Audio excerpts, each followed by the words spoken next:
All right, guys, let's get into this video here. Hey, had definitely a rough week. Kind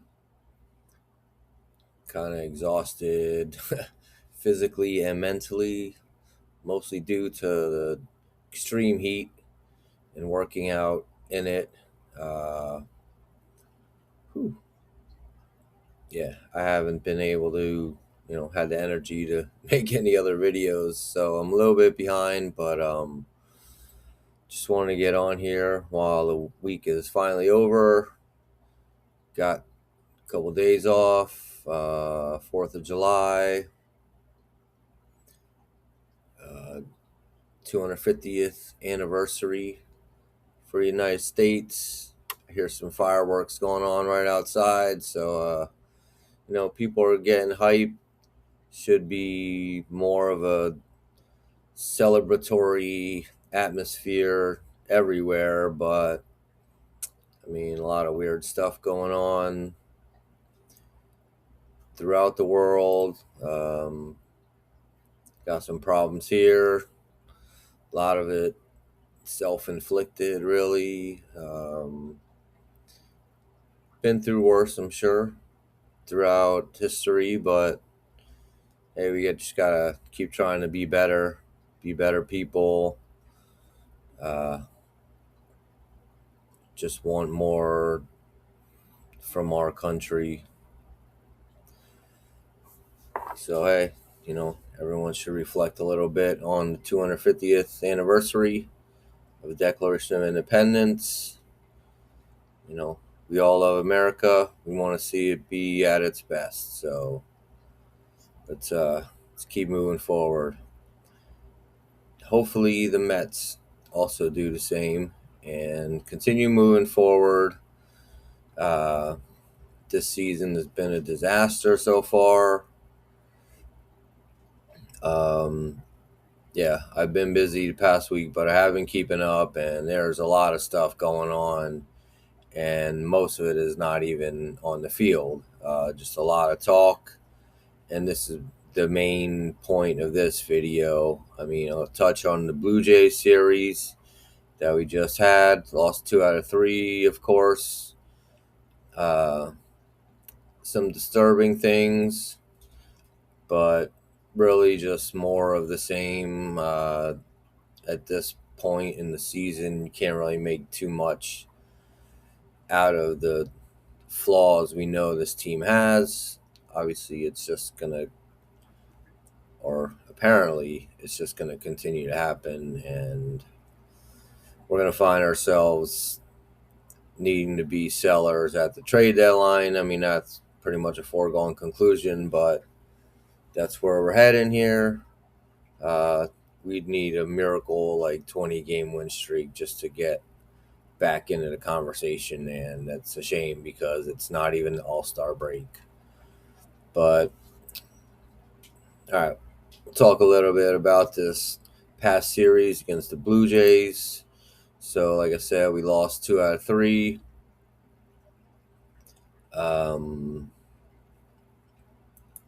Game 1, everyone's seen the highlight by now. George Springer hit one to the left fielder. Soto coming in trying to make a play. Looked like he misjudged it a little bit, but it was still kind of, I don't know. I don't want to say lazy, but it was kind of assuming he was going to come up with it. Went under his glove, rolled back to the wall. Dude's running around the bases the whole time. Ewing picks it up and loses it while trying to throw it or something. Springer scored inside the park home run on that. So, yeah, that was the first inning. So, way to start the series. Sean Manaea looked okay, 5 2/3, 2 runs allowed. Warren and Gerber, each with an inning. Only run for the Mets, Francisco Lindor with the home run.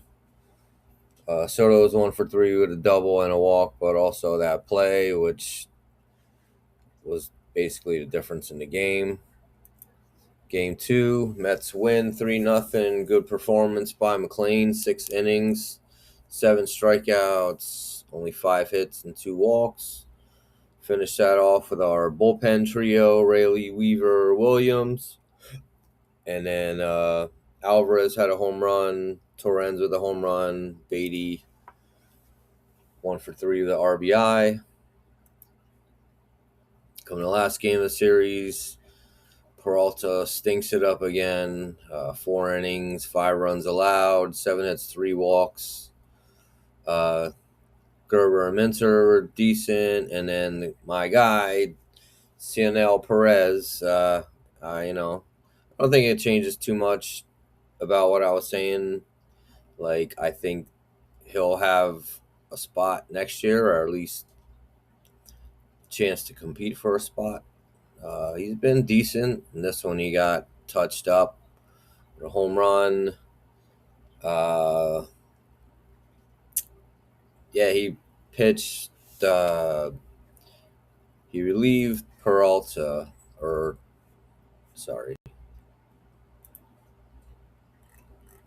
he relieved Gerber. Got 2 strikeouts. Talking about Perez here.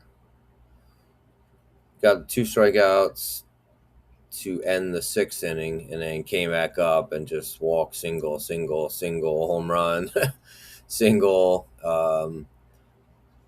Probably not ideal to bring a guy like that back in after he sat down. Still major leaguers. They should be able to do the task assigned to them. I just don't know.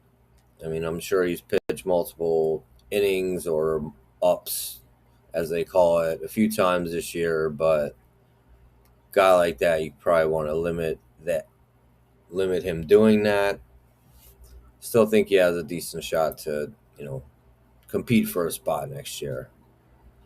Ben's 2 for 4 with a home run, double, 2 RBIs. Lindor, another home run in this one, so 2 in the series for him. He's getting his swing back. Too late at this point, but hey, he's going to be here for a while, so we need to see that he still has some juice. We'll look at the standings, and it's way bad. After the series, 15 and a half games out of first place. On the other side here, just NL as a whole. Now a half game behind the Giants and only 2 games above Colorado for the worst record in the National League. Definitely not where any of us thought it would be right now, but here we are, and we're going to move on to look at some trade deadline possibilities, just mainly from my own opinions. I've been hearing some talk, just some of the things place I check in on for information. Some podcasts, read some articles, and try not to pay too much attention to what the others are saying, even like industry experts or whatever. I mean, I respect their opinions, but I like to think of things on my own and just come up with my own opinions in life and also as a Mets fan. But I'll just give my take on some of these players that are being talked about. I mean, it's really no secrets. I mean, you look at the guys that are going to be free agents, and they're most likely to go, and maybe a couple other options. So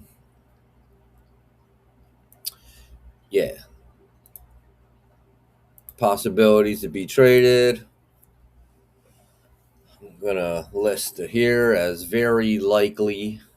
Under that, I'm going to put Freddie Peralta, AJ Minter, and Brooks Raley under very likely to be traded. I mean, there's still some time, so we'll see how this plays out. I reserve the right to be wrong about any of this, but we're going to do it. I'm going to put it out there now just to see, if I can kind of tell what might happen here. So, I mean, like I said, I don't think any of this is a big secret here. Freddie Peralta, I mean, he's lost a ton of value to where, when we traded for him, it was like, oh yeah, we're gonna bring him in. He's gonna love it here. We're gonna sign him to like some, maybe not a team friendly deal, but something that is gonna be reasonable, and keep him for maybe like 4 or 5 years or something like that. That was like the most positive expectation out of this deal. We're getting the least positive version of it, where he doesn't even have the value that might convince us to sign him. He's going to get paid either way, so it doesn't really matter too much to him personally, probably. Obviously, he's a little bit disappointed in it. He has to be disappointed in his performance this year so far. And then, I mean, just everyone has seen that he's fallen off some, so his value has gone down, at least the value that we would get in return for a trade. But it's starting pitching, or it's pretty scarce. Someone may just take a shot on him for the race down the stretch, and we might be able to get a good. It'll probably just come down to who the bidders are and what their offers are. I mean, there's still a lot of teams in the National League. I mean, you saw the standings just within a couple games of each other that are fighting for spots. So there's going to be a lot of teams in play here trying to get that edge. So, I mean, after the division winners, you got 1, 2, 3, 4, 5, 6, 7, 8. 8 teams within 6 games of each other. And that includes some teams that are, expecting to make the playoffs, like San Diego, Chicago, definitely Philly, but I don't see us trading with them really. But yeah, I think Peralta's going to go. I mean, I didn't really hear much talk about an extension with him. It seemed like they were trying to put it off. He's most likely wanting to go as a free agent. I mean, we can keep him and do a qualifying offer deal. But I think he's going to go for like a multi-year contract. So, I mean, all we'll get out of that is like a draft pick. We might be able to get better with all these teams kind of competing for his services at the trade deadline. That would probably be the best deal. I mean, we could try to resign him as a free agent then, but, do we want him? I don't know. AJ Minter, like I mentioned, he's in the second year of his contract. He's getting paid $22 million for 26 innings so far. He's pitched 26 innings for us in the past 2 years. He's been great. He has a 1.64 ERA with the Mets, including a 0.6 ERA just this year in only 15 innings. But he has 11 strikeouts with 1 walk, 8 hits allowed, and only 1 home run, which came off the bat of Matt Olson yesterday. So that just happened. Brooks Raley, kind of the same boat. Lefty reliever. I mean, he's a lot older than Minter. He's 38 years old right now. He has a 2.32 ERA in 31 innings this season. In his whole time with the Mets, he has a 2.43 ERA. That's in 118 innings over the past 4 seasons. And he missed most of 2024. So those three guys, I think, we'd probably be best off to trade. I mean, it sucks to say about Peralta because everyone, I, I don't, I wouldn't say considered him, I wouldn't say an ace, but definitely a top of the rotation guy. That can just give you consistent outings, not necessarily the length that we would like. He hasn't provided that throughout his career, but kind of a consistent 5 and 2/3, something like that to start. I mean, that does have value. So look at the possibilities. Got to think actually have value, and again, it's going to depend on what other teams are willing to offer. If we get something that's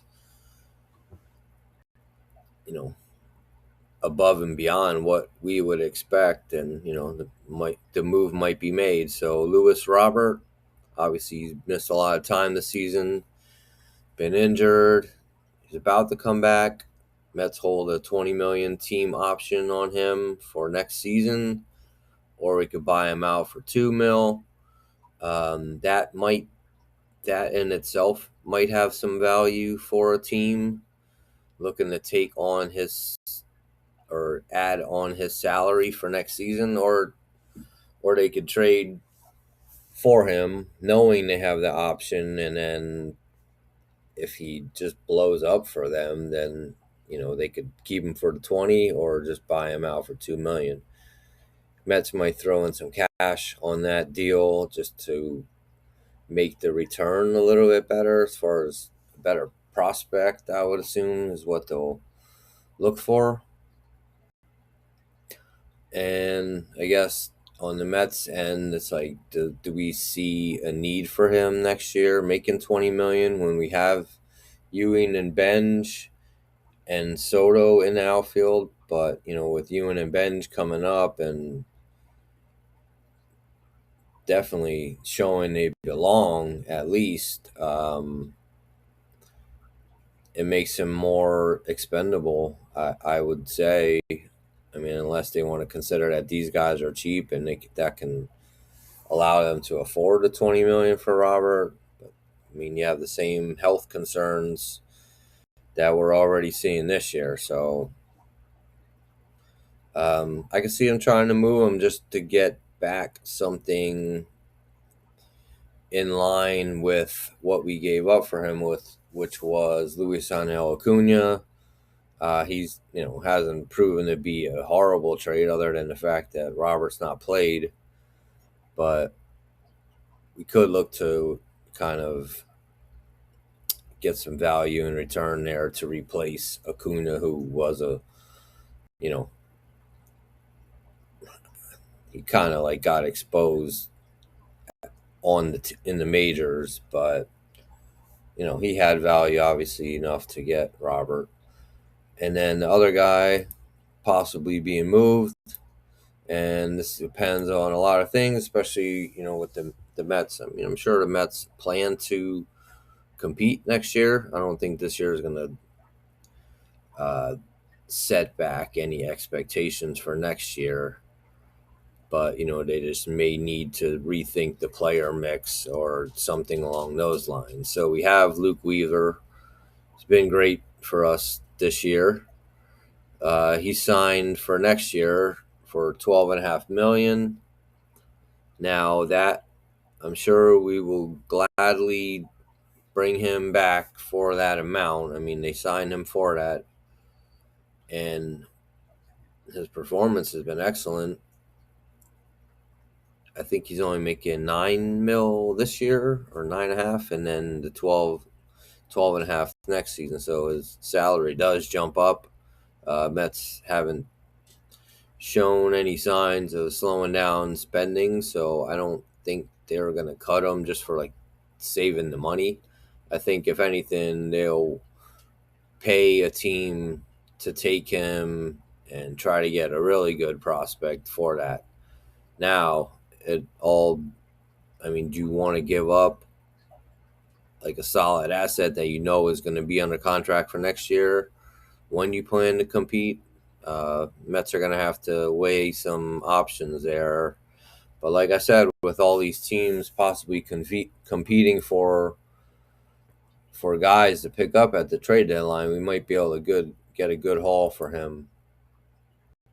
As far as guys I don't think are going to be traded but are being talked about, the whole Beatty, Mauricio, Vientos triumvirate, they're all just flawed players with really little value at this point for a contending team. I think some of these guys could definitely benefit with more consistent playing time with a lesser team.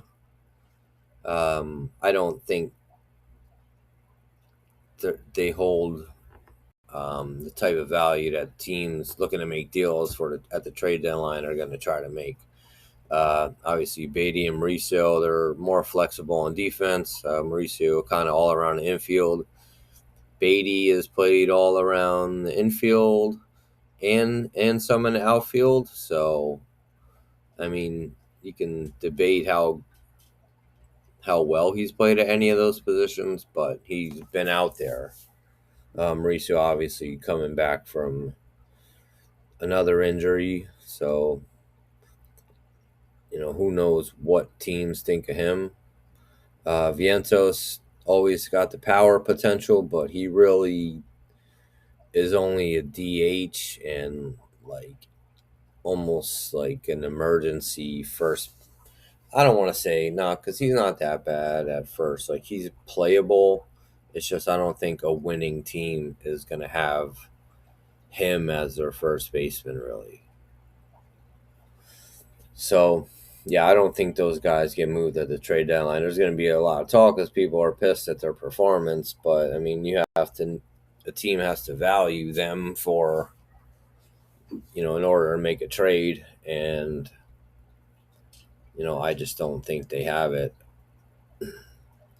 Off season, maybe part of a package deal somehow. I don't know. Yeah, you can't just trade guys to get them off the team, especially when they are still under team control. That is valuable as well. So we'll see how that goes. See if I'm right or completely wrong. Still got 3 weeks. So another thing that I saw was this Eric Chavez stuff. I watched his podcast video.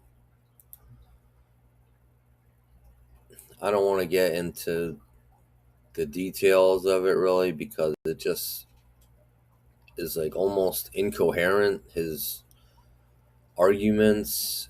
I mean, he was the bench coach with Showalter, and then he got demoted to a hitting coach and eventually let go of. And he was complaining all last season about, just the direction he thought things were going. Just kind of comes off as disgruntled, really.